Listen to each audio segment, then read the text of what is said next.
La lumière est partout, à l'extérieur comme à l'intérieur. Elle est d'abord naturelle avant d'être artificielle. Le soleil a toujours été la première source de lumière, qu'il soit au zénith, voilé ou couchant. Lorsqu'il disparaît, les autres étoiles prennent le relais. La lune semble nous éclairer, mais elle ne fait que refléter la lumière du soleil, tout-puissant. Parfois, ciel nocturne et vent solaire produisent un phénomène naturel majestueux, une aurore polaire ou aurore boréale. La nature recèle aussi d'organismes vivants qui produisent leur propre lumière. L'empire ou vers luisant, lucioles, calmars ou crustacés. Chacun utilise la bioluminescence pour attirer sa proie ou son partenaire, repousser les prédateurs ou tout simplement communiquer. La lumière du soleil nous permet de voir, de percevoir les objets avant de les toucher. Nous cherchons depuis longtemps à la remplacer lorsqu'elle s'en va, ou nous tentons de la représenter, de la recréer. La lumière a une forte valeur symbolique. Dans la peinture, la lumière représente d'abord la lumière divine. À la Renaissance, on parle de lumière naturaliste. Dans l'atelier du peintre, la lumière est essentiellement naturelle.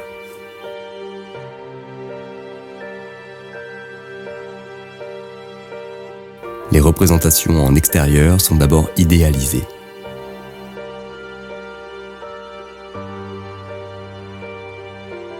Puis, elles deviennent plus réalistes.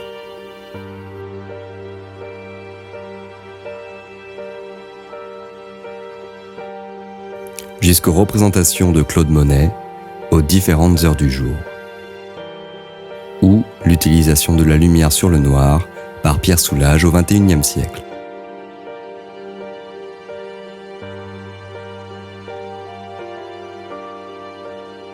La lumière artificielle est présente très tôt dans la peinture.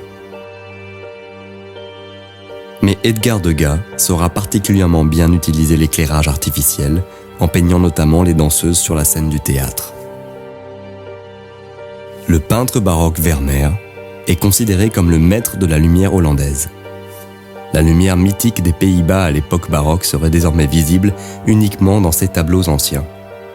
Il a d'ailleurs inspiré le cinéma et la réalisation du film La jeune fille à la perle par Peter Weber en 2004. La photographie joue avec la lumière naturelle et la lumière du plateau.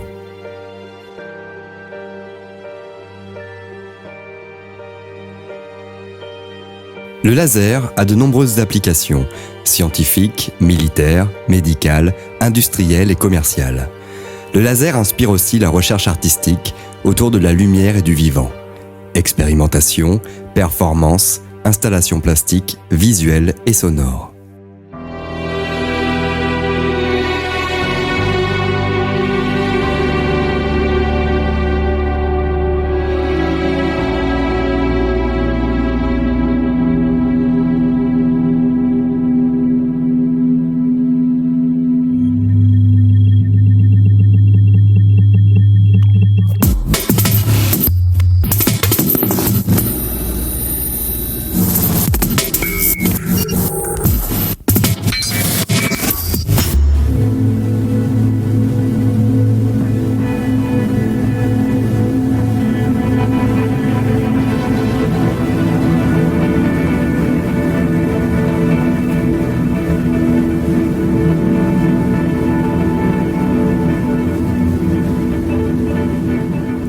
Sur la scène, la lumière éclaire les danseurs, marque l'espace et anime le décor. Quand les arts numériques s'invitent, la projection lumineuse participe à la chorégraphie.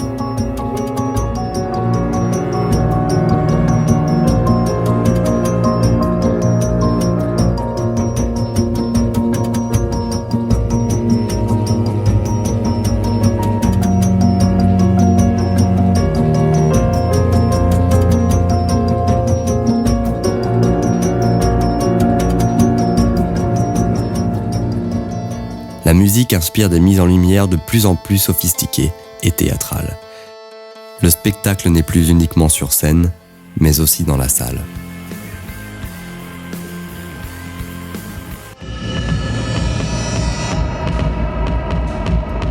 Fête des Lumières de Lyon, une installation extraordinaire oscille au rythme du son, offrant un ballet musical et lumineux inédit.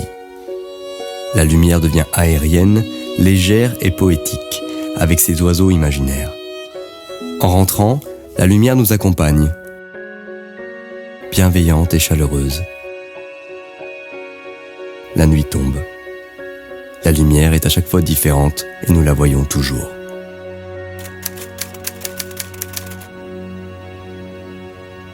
Ce que nous voyons est éclairé, coloré, animé. Mais comment réagissons-nous par rapport à la lumière ? Comment voyons-nous ? La vision est un sens développé par de nombreux animaux, dont l'homme. Notre système s'est développé sous la lumière naturelle, qui reste notre référence. Toutefois, les êtres vivants ne voient pas tous de la même façon. Voici ce que donne le même paysage, vu de jour par l'homme, le chat, le chien, la grenouille et enfin l'abeille. Étudions maintenant le système visuel. Il comporte divers éléments. L'œil constitue le capteur. C'est lui qui va scanner la scène visuelle à l'affût des informations. Il fonctionne de façon similaire à un appareil photo. La cornée reçoit la lumière, le cristallin et le zoom. Il fait donc la mise au point. La pupille est le diaphragme et module la quantité de lumière. La rétine reçoit la lumière comme le film photographique. Les cônes et les bâtonnets sont des pigments situés sur la rétine. Les 3 types de cônes permettent de voir en couleur. Les bâtonnets permettent de voir en camailleux de gris. L'information brute est réceptionnée par les cônes et bâtonnets des 2 yeux, puis est traitée et analysée en temps réel par la rétine et le cerveau pour nous donner la sensation d'une image stabilisée en relief. L'interprétation de cette image repose sur son contenu d'une part, mais également sur la mémoire que l'on a de notre environnement, c'est-à-dire de la reconnaissance des éléments de la scène. Les cônes ont une sensibilité moyenne, mais une résolution élevée en vision centrale. Ils permettent la vision diurne, dite photopique. Les bâtonnets ont une haute sensibilité et donnent la priorité à la vision périphérique. Ils permettent la vision nocturne, dite scotopique. La vision intermédiaire, dite mésopique, est un régime instable où cônes et bâtonnets tentent de travailler ensemble. La lumière apporte la vision aux êtres vivants, mais également d'autres éléments liés au fonctionnement de notre corps. Ainsi, le rayonnement agit, par exemple, sur notre production de vitamine D, essentielle et non apportée par notre alimentation quotidienne. Mais l'action principale de la lumière sur l'organisme humain, découverte il n'y a qu'une dizaine d'années, est la régulation des horloges biologiques. Oui, alors bien avant la découverte des cônes et des bâtonnets, il y a un peu plus de 100 ans maintenant, on sait que la lumière a un effet très positif sur la santé. Les Grecs utilisaient l'héliothérapie, qui consistait à placer des gens à l'extérieur au soleil pour traiter certains troubles, y compris les troubles de l'humeur d'ailleurs. On connaît tous les sanatoriums qui proposent à leurs patients, qui proposaient à leurs patients de s'exposer à l'extérieur, d'être à l'extérieur et de s'exposer à l'air pur et à la lumière. On pensait que c'était l'air pur, mais il est vraisemblable que ce soit la lumière qui à l'époque provoquait des effets très positifs sur la santé. On a découvert très récemment un nouveau type de photorécepteur dans notre rétine qu'on appelle les cellules ganglionnaires à mélanopsine. Alors les scientifiques aiment bien trouver des noms très compliqués. Ce sont des cellules très particulières qui ont été découvertes seulement en 2002 dans la rétine. Et ce qu'elles ont de fascinant, ces cellules, c'est qu'au lieu d'activer des structures dans le cerveau qui sont destinées à renseigner le système visuel, au lieu de renseigner sur les couleurs, sur les mouvements dans l'espace autour de nous, ces cellules, en fait, sont des capteurs de lumière et elles vont informer notre horloge biologique qui se trouve au cœur du cerveau. Eh bien, on a appris qu'elles étaient complètement indispensables à la bonne synchronisation de notre horloge biologique sur les 24 heures. La raison pour laquelle on se réveille le matin et on se couche le soir à la même heure, eh bien c'est parce que notre horloge biologique est bien synchronisée aux 24 heures. On s'est aperçu, c'était à partir d'études chez l'animal, que ces cellules allaient activer des structures qui sont des structures dans le cerveau qui sont impliquées dans la régulation de l'humeur, dans le réflexe pupillaire, dans la mémoire, dans la libération d'un certain nombre de neurotransmetteurs, ces substances qui dans le cerveau sont impliquées dans un ensemble de phénomènes et de mécanismes. Et donc on a compris, grâce à cette recherche récente, qui a 5 à 6 ou 7 ans seulement, que la lumière avait un ensemble d'effets, qu'on appelle maintenant des effets non visuels, puisqu'ils ne sont pas impliqués dans la vision perceptive des couleurs et des mouvements, mais que ces fonctions non visuelles, activées par la lumière, elles nous permettent de comprendre pourquoi on est bien éveillé pendant la journée, pourquoi on est naturellement de meilleure humeur pendant la journée, et pourquoi on est, au contraire, pendant la nuit, en particulier si on doit faire du travail de nuit, ou travailler tard le soir, on est fatigué et on est moins heureux et moins à l'aise quand on doit faire ce travail de nuit. Les nouvelles technologies, et on va parler de celles qui évidemment contiennent des éclairages, ont cette capacité à impacter notre horloge biologique. Et donc, lorsque l'on sera exposé à un écran de tablette ou d'ordinateur au mauvais moment, on aura possiblement un effet négatif. La raison pour laquelle on pense que ces écrans à LED, les écrans des tablettes ou les écrans d'ordinateur, ont un tel effet sur notre horloge biologique et sur notre sommeil, tient au fait que ces écrans-là sont des écrans à LED. Et les LED contiennent une quantité de lumière bleue qui est très largement supérieure à celle qui est contenue dans les écrans qui ne sont pas à LED, les écrans cathodiques classiques. Ces cellules ganglionnaires dont on a parlé tout à l'heure, très spécifiques, qui perçoivent la lumière au niveau de la rétine et qui vont activer notre horloge biologique, mais aussi d'autres structures impliquées dans l'éveil, dans l'humeur, etc., elles sont particulièrement sensibles au bleu. Globalement, ces cellules vont activer l'organisme.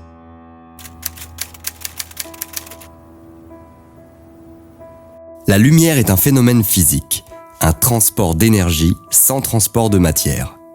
La lumière est comme une onde. Une onde est une perturbation qui se propage suite à une vibration initiale. On peut représenter cette onde par un impact dans l'eau. La surface de l'eau est perturbée au point d'impact. L'onde se propage en rides circulaires. Localement, les molécules d'eau dansent de haut en bas.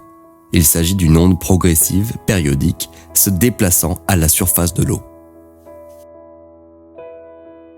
L'onde électromagnétique est une vibration à la fois du champ électrique et du champ magnétique.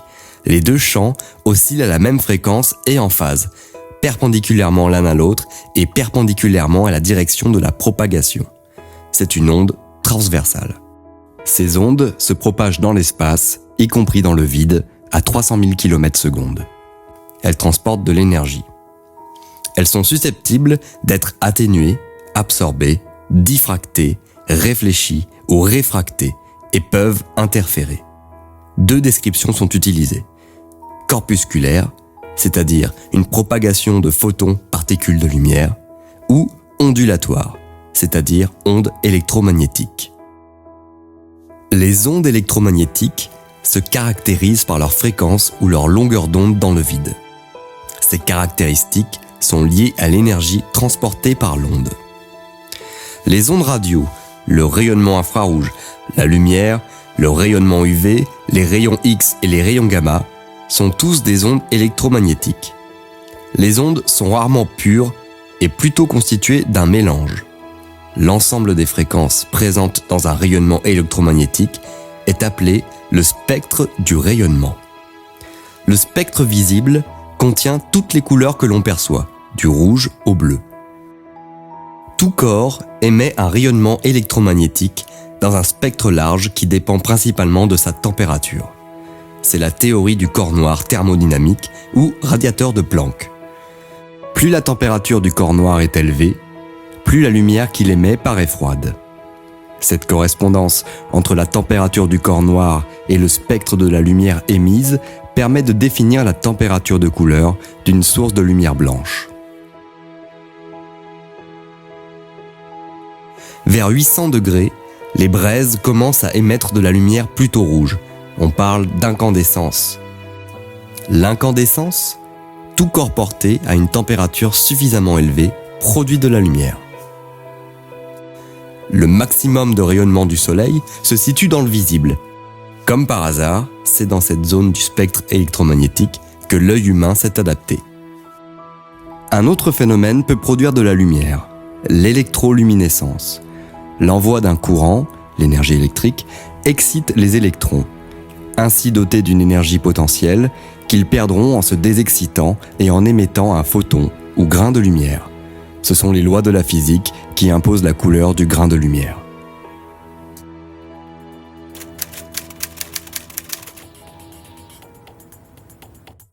L'éclairage a une importance majeure pour les hommes. Il est omniprésent et touche toutes les facettes de notre vie. Notre principale source de lumière est le soleil. Cependant, sa disponibilité n'est pas constante suivant les heures de la journée ou les saisons. Pour pallier à cette variation, très tôt, les hommes ont créé des sources d'éclairage artificielles. Dès la préhistoire, la découverte du feu a permis aux hommes de cuire leurs aliments, mais aussi de s'éclairer en l'absence de soleil ou à l'intérieur des grottes. Environ 20 000 ans avant Jésus-Christ, les Cro-Magnons utilisaient des lampes à graisse comme le brûloir de Lascaux ou des lampes à huile. Le Moyen-Âge a vu l'avènement de la bougie vers l'an 1000. Au XVIIIe siècle se produit la première révolution de l'éclairage avec l'amélioration de la lampe à huile qui se rapproche de la lampe à pétrole et la mise au point de la première lampe argan pour l'éclairage domestique. C'est aussi au XVIIIe siècle que l'éclairage au gaz arrive en Occident. Le XIXe siècle est riche en avancées avec le début de l'éclairage public, de la lampe à pétrole et de la bougie stéarique ou suif qui envahit les foyers. C'est aussi le début de l'éclairage électrique avec les lampes à arc. D'abord utilisées pour l'éclairage public ou industriel, les lampes à arc sont encore utilisées pour les projecteurs de cinéma ou les phares maritimes. La lampe à incandescence standard est mise au point par Edison. Elle produit de la lumière grâce aux filaments portés à incandescence.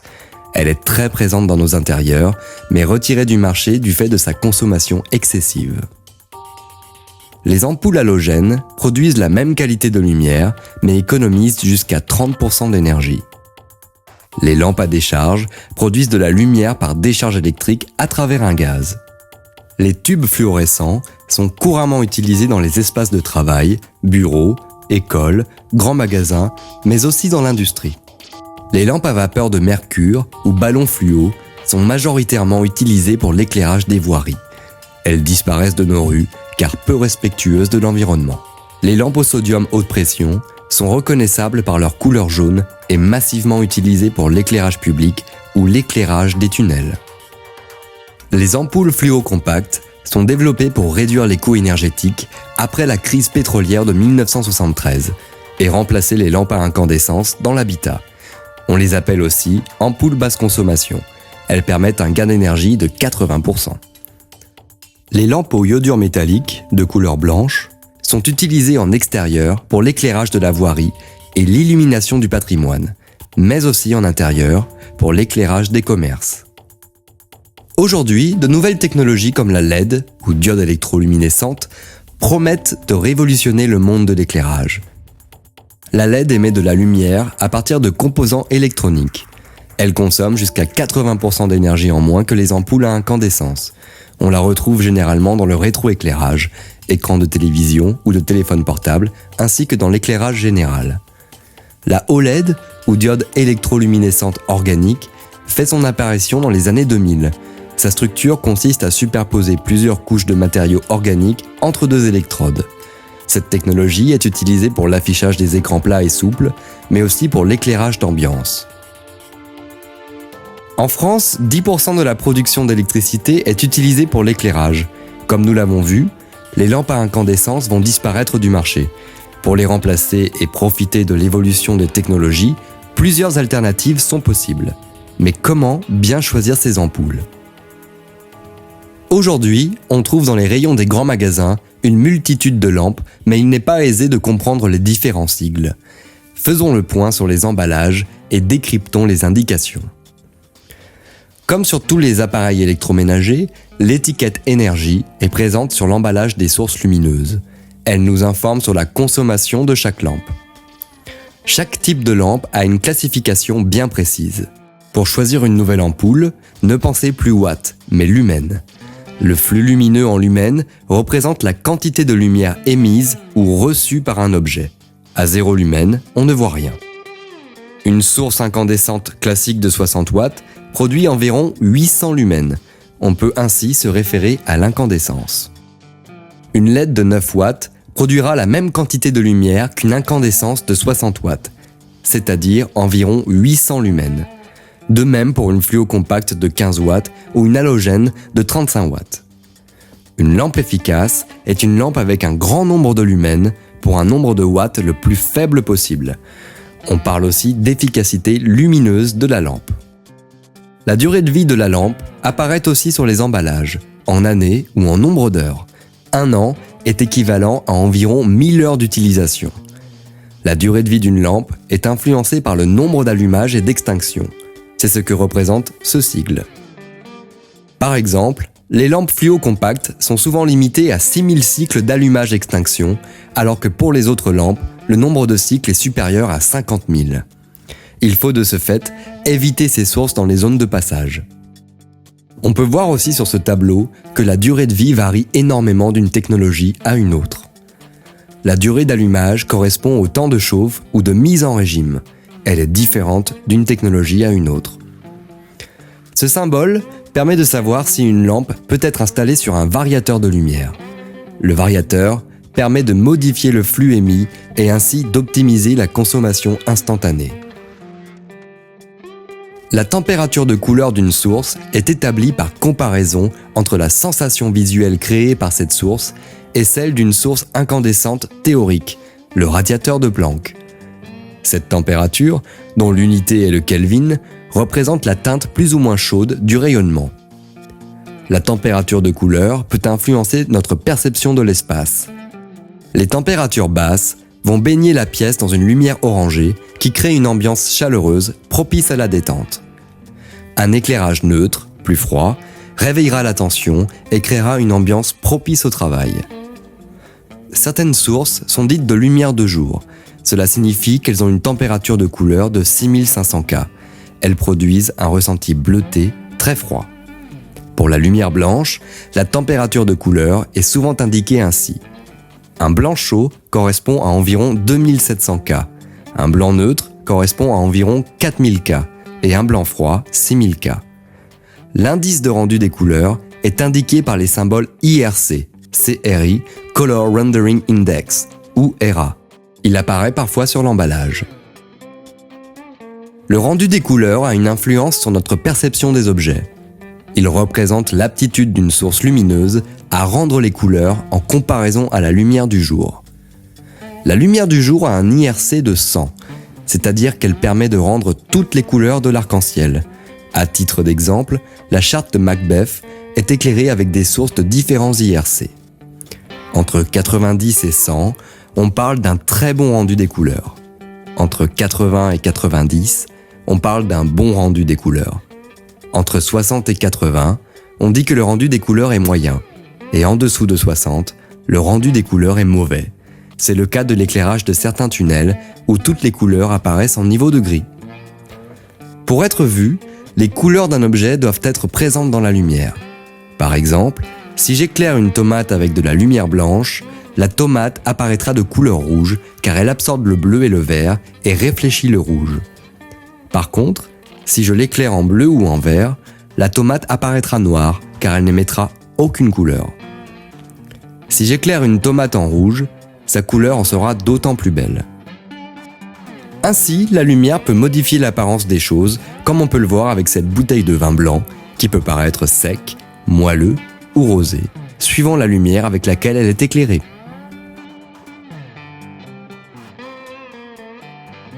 Les dimensions et le culot sont des informations qui apparaissent aussi sur l'emballage.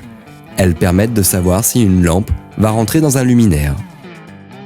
Il existe de nombreux culots. Les plus usuels sont les culots à vis de type E, comme Edison. Les numéros qui suivent la lettre E représentent le diamètre du culot en millimètres. Il y a aussi les culots à baïonnette B et les culots à broche G. Toutes les lampes, sauf les ampoules à filaments, se recyclent et doivent être collectées. 96% du bois des ampoules fluocompactes est recyclable. Le verre, les métaux comme le fer, l'aluminium ou le cuivre. Les plastiques ne sont pas recyclés. Le mercure contenu dans les poudres fluorescentes est vitrifié et stocké en centre de stockage des déchets ultimes. Il faut éviter de rejeter du mercure dans la nature. Où recycler ces lampes ? Pour recycler vos ampoules usagées, Il suffit de les rapporter en magasin et de les placer dans les bacs Lumibox prévus à cet effet. Vous pouvez également choisir de les rapporter en déchetterie.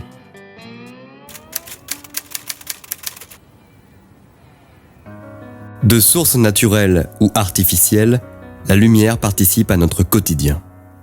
Depuis toujours, la lumière naturelle est privilégiée dans les bâtiments dont l'orientation et les ouvertures sont dimensionnées en fonction de la position du soleil. Quand la lumière naturelle n'est pas immédiatement disponible, il est possible de l'amener au cœur du bâtiment avec ce que l'on appelle un conduit de lumière. Les ouvertures du bâtiment, comme les conduits de lumière, permettent des gains d'énergie puisqu'ils ne consomment pas d'électricité. Ils offrent surtout un meilleur confort visuel qui participe au bien-être des occupants. Quand la lumière naturelle n'est pas suffisante, l'éclairage artificiel prend le relais. L'éclairage est d'abord fonctionnel, il sert à voir.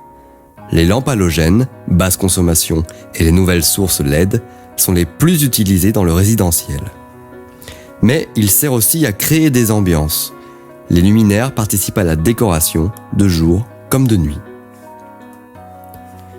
Le pilotage permet d'adapter l'éclairage à l'utilisation de l'espace ou créer des jeux de lumière. La programmation est préenregistrée ou personnalisée depuis un programmateur, un smartphone ou une montre. Aujourd'hui, l'éclairage de toute la maison est facilement piloté grâce à des outils simples. La maison devient connectée. Dans les bâtiments non résidentiels, l'éclairage est avant tout fonctionnel. Il doit répondre à des niveaux précis d'éclairement, s'adapter aux différentes conditions de travail et être de bonne qualité. Il doit aussi permettre de réaliser des économies dans des bâtiments souvent très consommateurs en énergie. Les lampes fluorescentes et les sources LED sont privilégiées dans les espaces de travail et d'enseignement. Dans les hôtels et les grands espaces, les technologies LED et OLED permettent des réalisations monumentales et décoratives. La gestion centralisée est utilisée dans des bâtiments entiers pour la commande du chauffage, de la climatisation, des stores de fenêtres et de toits et de l'éclairage. Les luminaires peuvent être équipés de capteurs et d'émetteurs, avoir leur propre adresse IP pour être commandés à distance ou envoyer des informations à un système central de commande dans le but d'optimiser les coûts et le rendement énergétique. L'éclairage d'un bureau ou d'une salle de réunion s'adapte ainsi à la luminosité ambiante ou est réglé depuis un smartphone. On dit que l'éclairage devient intelligent. On parle aussi de smart building. Dans les commerces, l'éclairage met en valeur les vitrines, les produits et les marques. Après les lampes halogènes et les lampes aux halogénures métalliques, les sources à LED sont aujourd'hui très utilisées. La technologie LED permet de concevoir des projecteurs de très petite taille qui s'insèrent plus facilement dans les vitrines. Le même type d'éclairage est utilisé en muséographie. Elles permettent aussi de réaliser des installations gigantesques. Dans les grandes surfaces, on voit beaucoup de tubes fluorescents, source assez économique et qui peut rester allumée longtemps. La technologie LED commence à investir les allées. Déjà installé dans un grand magasin de Lille, l'éclairage guide vos pas grâce à la géolocalisation par la lumière, capable d'identifier votre position et votre orientation. Une application installée sur votre smartphone vous guidera vers les promotions du magasin. Les halls et allées des centres commerciaux ont adopté des éclairages plus agréables, propices à la flânerie. Pour un spectacle, il faut d'abord une salle et une scène. L'éclairage est alors utile à l'arrivée des spectateurs. Il est aussi décoratif et met en valeur certains éléments de l'architecture. L'éclairage scénique est tout autre. Il met en scène, symbolise la réalité d'une situation ou au contraire crée une atmosphère utopique. La lumière transcende le spectacle et le spectateur.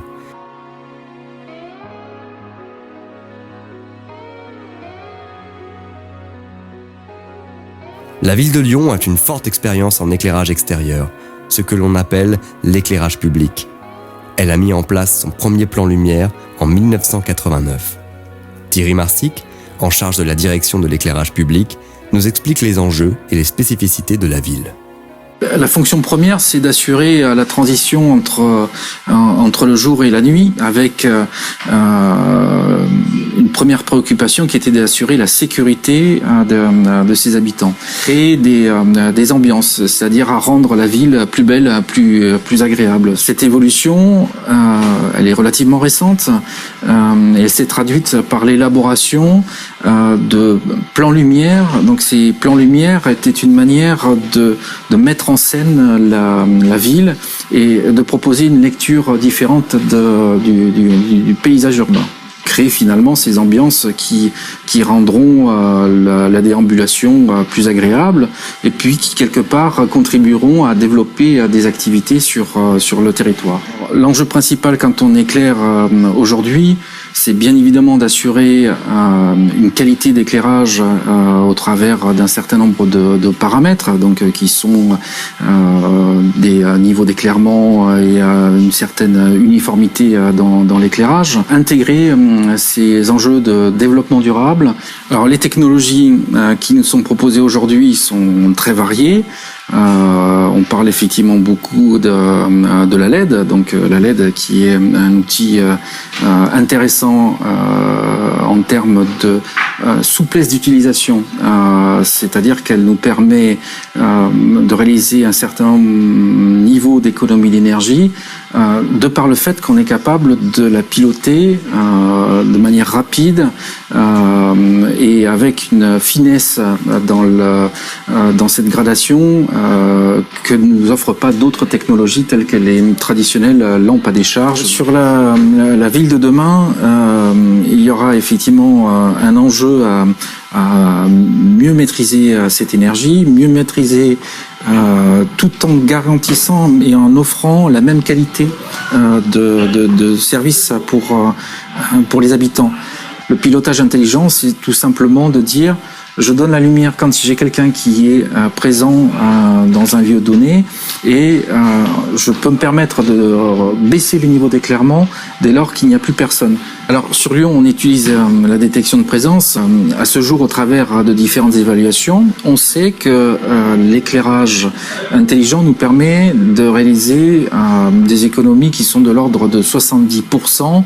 Donc c'est tout l'enjeu en fait de l'éclairage intelligent, donc du smart lighting pour demain, c'est de savoir offrir le même niveau de service et la même qualité de lumière tout en diminuant fortement les consommations électriques au travers de certains bâtiments emblématiques, mais aussi des ponts, mais également certains éléments de notre topographie lyonnaise pour mettre en scène la ville.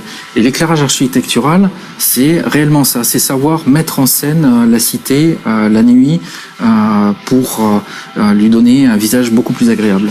Alors, l'éclairage sportif est un éclairage qui répond en fait à des attentes que l'on ne retrouve pas nécessairement sur l'espace public. On peut se permettre d'éclairer à des niveaux qui sont de l'ordre de 10 à 15 lux. Quand on parle d'un éclairage sportif, vous prenez l'exemple d'un stade comme le stade de Gerland, les niveaux d'éclairement qui sont requis sont à des niveaux de 1800 lux avec une uniformité au niveau de l'éclairage qui doit être parfaite. Donc tout ça pour assurer bien évidemment les meilleures conditions d'exercice donc de tel ou tel sport, mais également pour les besoins de la télévision. Il y a peu de tunnels à Lyon. Ils sont gérés par le Grand Lyon Métropole. Les tunnels sont aujourd'hui dédiés aux voitures, mais aussi aux modes doux, piétons et cyclistes. L'éclairage doit assurer la sécurité routière et un bon confort visuel aux usagers. Dans les tunnels mode doux, l'éclairage devient signalétique.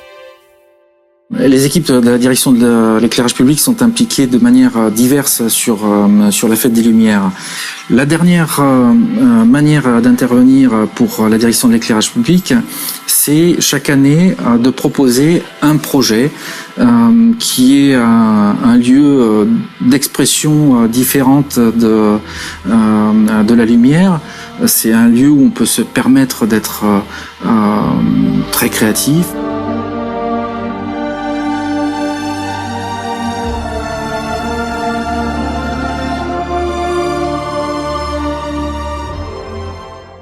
L'éclairage a bien d'autres applications, notamment dans la santé.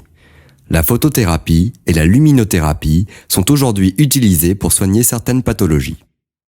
Alors, la lumière est utilisée maintenant en clinique comme un agent thérapeutique, un petit peu comme une molécule, et c'est effectivement ce qu'on appelle les approches de luminothérapie, qu'on a appelé luminothérapie depuis les années 80, ou qu'on appelle plutôt maintenant photothérapie, ce qui fait penser aux photons de la lumière qui sont ces particules qui ont cet effet sur des récepteurs dans notre rétine. Donc un petit peu comme à l'image d'un médicament qui va agir sur des récepteurs et déclencher une réponse biologique, eh bien la lumière, les grains de lumière, les photons, vont agir sur des photorécepteurs, les cellules ganglionnaires à mélanopsine de notre rétine, et donc conduire à une réponse biologique qui, dans le cadre d'un traitement d'une pathologie chronobiologique, aura un effet sur l'horloge. À l'heure actuelle, on utilise la photothérapie pour traiter les troubles ce qu'on appelle les troubles circadiens du sommeil. Elle est aussi très utilisée dans le traitement de la dépression saisonnière, qui est cette forme de dépression très particulière qui survient très spécifiquement ou relativement spécifiquement en hiver.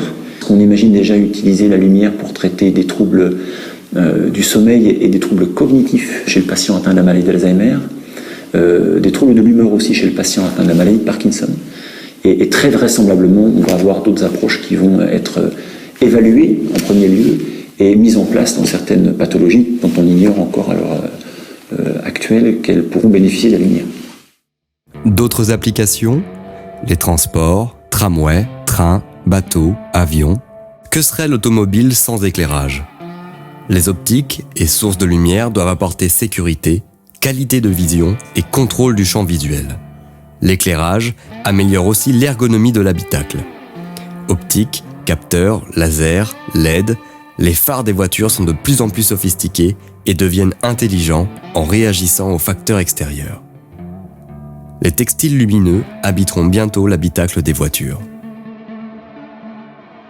Les cyclistes ont aussi besoin d'éclairage quand vient la nuit. Les fauteuils roulants électriques sont équipés des mêmes types d'appareils. De petites optiques à LED équipent aussi le casque des pompiers. Très technique, la lampe frontale se modernise et s'adapte aux activités et au rythme de ses utilisateurs. Les toiles lumineuses et plafonds tendus autorisent de nouvelles applications, décoratives et majestueuses. La lumière rencontre de nombreuses applications et les métiers liés à l'éclairage sont riches et variés.